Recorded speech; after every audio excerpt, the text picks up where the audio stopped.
अस्सलाम वालेकुम, नमस्ते, सत श्री अकाल, वड़कम। सिविल इंजीनियरिंग की दुनिया में आपका स्वागत है। इंजीनियर्स बहुत दिनों से वीडियो अपलोड नहीं कर पाया था, कुछ रीजंस थे, बट उसको छोड़ देंगे। मेन जो टॉपिक है हमारा explanation part for plinth filling and floor PCC के बारे में जानेंगे। हमने अब तक जो कंस्ट्रक्शन का जो प्रोसेस देखा था वो हम डीपीसी तक आ चुके थे। मीन्स कॉन्क्रीट बेड देना है या डीपीसी देना है, इसके बारे में हमने कंप्लीट वीडियो और उसका एस्टिमेशन कर लिया था। अब हम यहाँ से स्टार्ट करते हैं आज के टॉपिक को। Plinth filling and floor PCC किस तरह से प्रोसेस होता है, इसका एस्टिमेशन किस तरह से करवाना होता है, एस्टिमेशन को जानेंगे नेक्स्ट वीडियो में। आज के इस टॉपिक को हम देखेंगे कि प्लेन फिलिंग किस तरह से क्या प्रोसेस होता है, किस तरह से इसके मेन रीजन होते हैं करने के, और किस तरह से हमें as per CPWD government norms के हिसाब से करना है। जैसे कि हम कंस्ट्रक्शन साइट पर जाते हैं तो हमें सब स्ट्रक्चर पार्ट देखने मिलता है, इसलिए हम क्रॉस सेक्शन ऑफ सब स्ट्रक्चर पार्ट की तरफ से हम समझेंगे कि कितना हमें हाइट मिलेगा, और उस हाइट के द्वारा ही हम सब स्ट्रक्चर पार्ट के अंदर बैक फिलिंग करवाएंगे। जब भी हम वर्ड सुनते हैं बैक फिलिंग तो हमारे माइंड में आता है कि बैक फिलिंग सिर्फ और सिर्फ मुरूम से की जाती है, बट ऐसा नहीं है। नंबर ऑफ साइट्स पर मुरूम इसलिए यूज किया जाता है क्योंकि वो लेस प्राइस में हमें अवेलेबल हो जाता है, और साथ ही उसकी अवेलेबिलिटी एक्सेसरी बहुत ही इजी हो जाती है, और उस पर हमें कहीं पर भी अवेलेबल हो जाता है, इसलिए हम यूज करते हैं। अब यहाँ पर हम सैंड का भी यूज कर सकते हैं बैक फिलिंग के लिए, मुरूम का कर सकते हैं, क्रश एग्रीगेट का यूज कर सकते हैं, या क्रश सैंड का यूज कर सकते हैं, या सैंड डस्ट का यूज कर सकते हैं। बट जनरली और नॉर्मली बहुत सारे साइट्स पर हम मुरूम का यूज इसलिए करते हैं क्योंकि प्राइस कम हो जाता है और हमें एक्सेसिबल हो जाता है, इसलिए करते हैं। अब यहाँ पर हम प्रोसेस को समझेंगे कि किस तरह से हम करते हैं बैक फिलिंग। इससे पहले हमने ये तो बहुत बार देख लिए हैं, फिर भी रिवीजन के लिए आपको बता रहा हूँ ताकि आपका रिवाइज हो सके। ऑनलाइन ब्रिक वर्क का कंस्ट्रक्शन के साथ साथ एस्टिमेशन हमने देख लिया है, ग्राउंड बीम कर लिया है, brick work up to DPC bottom का देख लिया है एस्टिमेशन, और यहाँ पर डीपीसी डैम प्रूफ कोर्स को हमने कर लिया है। यहाँ पर यह भी बता दिया था पिछले वीडियो में क्या हमें dam proof course means DPC की जगह कंक्रीट बेड देना है या नहीं देना है, जिसके कारण आपका क्या स्ट्रेंथ में हमें इम्प्रूवमेंट मिल सकता है या नहीं। तो अगर किसी ने नहीं देखा है तो पहले वो उस वीडियो को देखकर इस वीडियो को ज्वाइन करिए। तो आज चलते हैं, देखते हैं बैक फिलिंग का प्रोसेस किस तरह से होता है। As per CPWD government norms के हिसाब से हमें बताया गया है कि बैक फिलिंग जब भी करेंगे हम लेयर बाय लेयर करना है। मीन्स अगर आपको मुरूम फिल करवाना है तब आपको लेयर बाय लेयर करना है। मीन्स यहाँ पर आपको एक साथ ही आपका मुरूम प्लेस नहीं करवाना है आपके सब स्ट्रक्चर पार्ट में। अगर आप इस तरह से करवाते हो एज पर सीपीडब्ल्यूडी से तो आपको क्या प्रॉफिट होगा ये भी देख लेंगे। कॉम्पैक्शन मेन प्रोसेस होता है इसमें, अगर प्रॉपर वे से कॉम्पैक्शन करेंगे तभी आपके फ्लोर इन पीसीसी के लिए अच्छा होगा। अब जैसे कि कॉम्पैक्शन किस तरह से और कौन से मटेरियल से करवाती है इसके बारे में देख लेंगे। यहाँ पर दो इंस्ट्रूमेंट का यूज किया जाता है जनरली। एक हैंड रैमर जिसे हम यूज करते हैं कंस्ट्रक्शन साइट पे, बहुत सारे स्टूडेंट्स अगर नहीं देखे हैं इसलिए आपको इमेजेस बताने के लिए लाया हूं।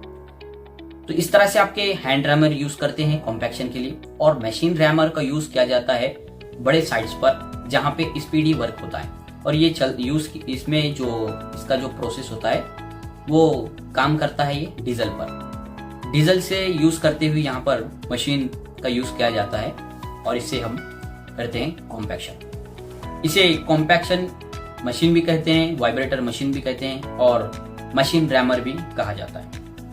अब चलते हैं कॉम्पैक्शन करते समय हमें किन मेन पॉइंट्स को देखना है। जब भी हम कॉम्पैक्शन करेंगे तो यहाँ पर हमें, जैसे कि हम यहाँ पर कॉम्पैक्शन कर रहे हैं, वाटर का भी यूज किया जाता है कॉम्पैक्शन के किसी साइट्स पर, जब अपनी हार्ड मुरूम हो और प्रॉपर वे से अगर कॉम्पैक्शन नहीं हो रहा है तब। और जिस तरह से क्रैक्स क्यों आते हैं देखने के लिए, जब आपका फ्लोर प्रॉपर वे से कॉम्पैक्शन नहीं होगा और फ्लोर पीसीसी की अगर थिकनेस अपने कम दी हुई है, और यहाँ पर आने वाले टाइम पर अगर टर्माइट्स का अटैक होता है जिसके कारण आपके सॉइल को खाना शुरू कर देते हैं, और जिस तरह से खाते खाते वो क्या करते हैं अपनी कॉलोनीज बनाते हैं, तो तो इसके बारे में इंटरेस्टिंग टॉपिक है, नेक्स्ट वीडियो में जानेंगे। बट अभी यहाँ पर देखेंगे सिर्फ फ्लोर पीसीसी को अभी करवाना है तो किस तरह से करवाना है। और यहाँ पर जो कंपैक्शन किया जाता है लेयर बाय लेयर करना है, डायरेक्टली पूरे का पूरा अगर प्लेस करते हैं जैसे कि जेसीबी के द्वारा, आप कुछ वीडियोस हैं आप देख लीजिए। अब यहाँ पर जो हमारे सैंड को प्लेस किया जा रहा है तो एट ए टाइम पूरे का पूरा जेसीबी के द्वारा हम बिल्कुल कभी भी प्लेस नहीं करेंगे, क्योंकि कॉम्पैक्शन प्रॉपर वे से नहीं होगा। कॉम्पैक्शन बहुत उसको टाइम लग जाएगा, जैसे कि आपने पूरे का पूरा सॉइल एक साथ प्लेस कर दिया है और प्रॉपर वे से लेयर बाय लेयर अगर आपने कॉम्पैक्शन नहीं किया है तो क्या होगा, प्रॉपर अगर कहीं से कॉम्पैक्शन नहीं होने के कारण वहां से सेटलमेंट हो जाता है और वहीं से आपका सीपेज होने के कारण फ्लोर पीसीसी के अंदर क्रैक्स देखने को मिलेंगे और आने वाले टाइम पर आपके फ्लोरिंग भी क्रैक्स हो जाते हैं। यही रीजन होता है कि आपको कॉम्पैक्शन करने के बाद क्या करवाना होता है, फ्लोर पीसीसी करवाना होता है। और यहाँ पर बिल्कुल जब भी आपके साइट्स पर जेसीबी के द्वारा एक ही दिन में आपको काम निपटाना है आप करिए, आपका नुकसान होगा।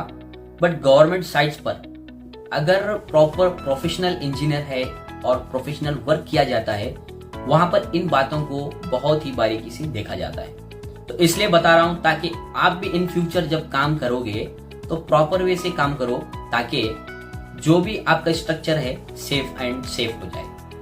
अब जिस तरह से यहाँ पर जेसीबी के द्वारा इन बॉक्सेस के अंदर प्लेस किया जा रहा है, सपोज करिए आपका यहाँ पर मुरूम प्रॉपर वे से फिल नहीं हुआ है और कॉम्पैक्शन भी प्रॉपर वे से नहीं हुआ है, तो आपका दिक्कत कहाँ आएगा, आपके फ्लोर पीसीसी में आएगा।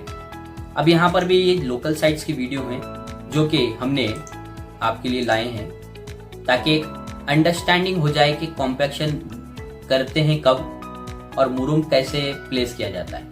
जैसे इस साइट्स पर टोटली हमने मुरूम को फिल करते हुए देखा है, तो इस तरह से आप कभी भी ना करें तो बेहतर है।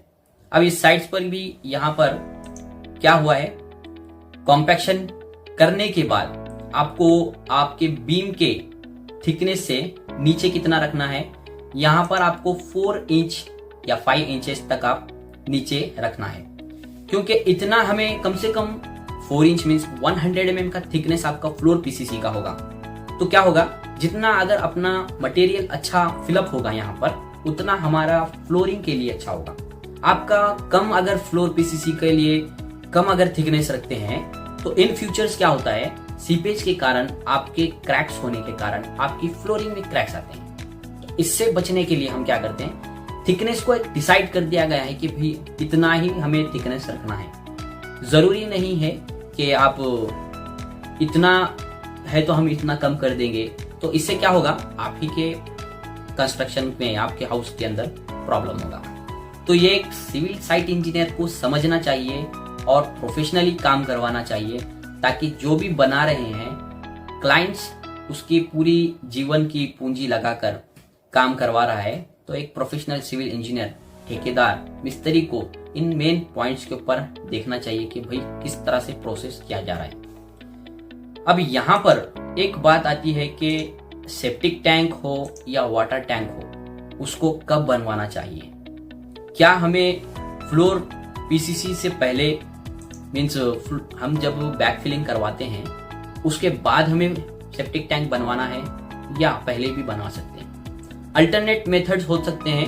किसी साइट्स पर क्या करते हैं, मिस्त्री, गुत्तेदार या इंजीनियर्स का वर्क का डिजाइन उनका अलग होता है, तो वो क्या करते हैं सेप्टिक टैंक पहले बनवा देते हैं फिर बैक फिलिंग करवा देते हैं। और कुछ साइट्स पर बैक फिलिंग करवाने के बाद उतना ही पोर्शन से वहां से मुरूम या सॉइल को हटा करके करते हैं यहाँ पर बैक फिलिंग, मीन्स हमारा सेप्टिक टैंक या वाटर टैंक बनवाते हैं। अब यहाँ पर सेप्टिक टैंक जब बनवा लेते हैं, आपने देखा भी होगा कंस्ट्रक्शन साइट पर, यहाँ पर मेन चेक करना क्या होता है, लीकेजेस के क्या कहीं से लीकेजेस है या नहीं है। यही मेन रीजन होता है। जब भी आप सेप्टिक टैंक बनवा लें तो आपको अंदर से प्लास्टर करवाना है using the chemical doctor fixing. इससे क्या होगा, आपका प्रॉपर वे से काम होगा और आपके लीकेजेस के प्रॉब्लम नहीं दिखाई देंगे। फिर भी अगर आपके कहीं से अगर लीकेज होता है तो उसको स्लैब से पहले ही, मीन्स सेप्टिक टैंक या वाटर टैंक का स्लैब पड़ने से पहले ही उसको करेक्ट करवाना है। अभी यहाँ पर हम देखेंगे नेक्स्ट पॉइंट में यहाँ पर कुछ और सैंपल्स हैं वीडियोस के। जिस तरह से यहाँ पर हमको देखने मिल रहा है 4 इंच टू 5 इंच हमारा थिकनेस हमें मिल रहा है फ्लोर पीसीसी के लिए। और यहाँ पर आपके लेबर और मिस्त्री के द्वारा ये मेन उसको करवाने के लिए बोले कि प्रॉपर फिनिशिंग हो। क्या होता है, कहीं से बहुत ज़्यादा अंडुलेशंस होता है, कहीं स्लोप बहुत कर देता है, कहीं कुछ ऐसे प्रॉब्लम आते हैं। तो आपके फ्लोरिंग के टाइम में दिक्कत क्या होता है कि सैंड आपको तब बहुत ज़्यादा लग जाएगी और आपके प्रॉपर वे से स्लोप मेंटेन नहीं हो पाएगी, वो बहुत दिक्कत होगा फ्लोरिंग वाले को। इसलिए हम क्या करेंगे, पहले ही से आपके फ्लोर पीसीसी को ही प्लेन जितना रख सकते हैं उतना रखें। होता क्या है, अभी यहाँ पर कंस्ट्रक्शन साइट पे अगर जाते हैं तो आपको मिस्त्री क्लाइंट को समझ नहीं आएगा कि क्या कर रहा है ये, और मिस्त्री काम अपना करके निकल जाते हैं। तो इन बातों को मेन बहुत ध्यान में रखते हुए आपके फ्लोर पीसीसी को भी करवाना है। अब यहाँ पर क्या होता है फ्लोर पीसीसी के टाइम पर, अभी नेक्स्ट स्लाइड में आपको समझा सकता हूं। ये कुछ वीडियोस आप पहले देख लीजिए ताकि आपको समझ में आ जाए, आपको अंडरस्टैंडिंग हो जाए।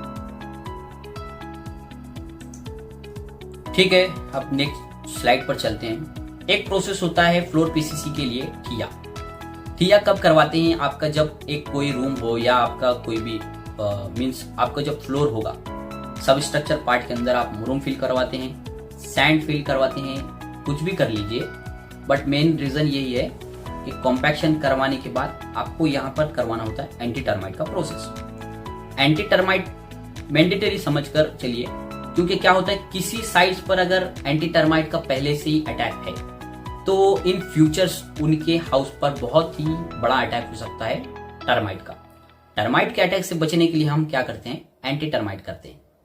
अब यहाँ पर ठिया वर्क क्या होता है ये समझाता हूं आपको। प्लास्टरिंग से पहले आपको ठिया वर्क करवाते हैं, जिसके अंदर आपको 10 to 15 mm तक के आपका थिकनेस होता है प्लास्टर का, जिससे आपका फ्लोर मीन्स आपका जो वॉल है उसके अंदर फिनिशिंग आएगी। इस तरह से भी हमको फिनिशिंग लेने के लिए ही मीन्स प्लेन सरफेस लेने के लिए फ्लोर के अंदर भी ठिया करवाते हैं। कब करवाना है, जब आपके अंडुलेशंस दिख रहे हैं प्रॉपर वे से, अगर कॉम्पैक्शन नहीं हुआ है तब। अगर कॉम्पैक्शन हुआ है तब भी आपको इसका यूज करवाना इसलिए है ताकि आपका सरफेस प्लेन मिल जाए। जिस तरह से वॉल को अगर आप देखते हैं कहीं से ऊपर नीचे अगर दिखाई देते हैं हमारे ब्रिक्स, तो हम क्या करते हैं, ठिया का यूज करते हैं, जिसके वजह से आपका एक ही समान हमें प्लास्टर दिखता है, कहीं से ऊपर कहीं से नीचे में नहीं दिखाई देता। तो ये ठिया का वर्क होता है। क्या करते हैं, एक रूम है समझो, एक रूम के अंदर आपको क्या करना है 4, 5, 6 ऐसा इस तरह से प्लेस करवाना है कंक्रीट का 4 to 6 इंचेस तक के हम यूज कर सकते हैं थिकनेस। और उसके बाद हम क्या करते हैं, इन को यूज करते हैं लाइन डोरी के हिसाब से कि कहीं पर उठा हुआ है या कहीं पर झुका हुआ है, मीन्स अंडुलेशन तो नहीं दिखाई दे रहा हमें। इस तरह से हम प्रॉपर फिनिशिंग के लिए यूज करते हैं ठिया वर्क। इसके वीडियोस आने वाले टाइम पर बताऊंगा कि क्या प्रोसेस करवाते हैं। अभी एक्चुअल में ये साइड से इसलिए लेकर आया हूं, यहाँ पर थोड़ी सी देर हो गई थी, जो कि आपको बताने के लिए मिस हो गया है पॉइंट। तो फिलहाल आप ये समझ लीजिए कि ठिया वर्क करवाने के बाद ही आप फ्लोर पीसीसी करें। फ्लोर पीसीसी करने के बाद आपका फ्लोरिंग का प्रोसेस आएगा, जो कि हम टाइल्स मार्बल का यूज करते हैं, जो आने वाली वीडियो में हम देखेंगे क्या प्रोसेस इसका होता है, किस तरह से हम करवाते हैं। क्या हम वुडन का भी यूज करते हैं, और हम जब फ्लोरिंग करते हैं टाइल्स का मार्बल का, कौन सा मटेरियल हमें सुटेबल होगा और कौन सा परचेस करवाना और कौन सा लगवाना है हमें, यह आने वाली वीडियो में देखेंगे। मिलते हैं नेक्स्ट वीडियो में। इसी के साथ आपसे अलविदा कहता हूं। जय हिंद,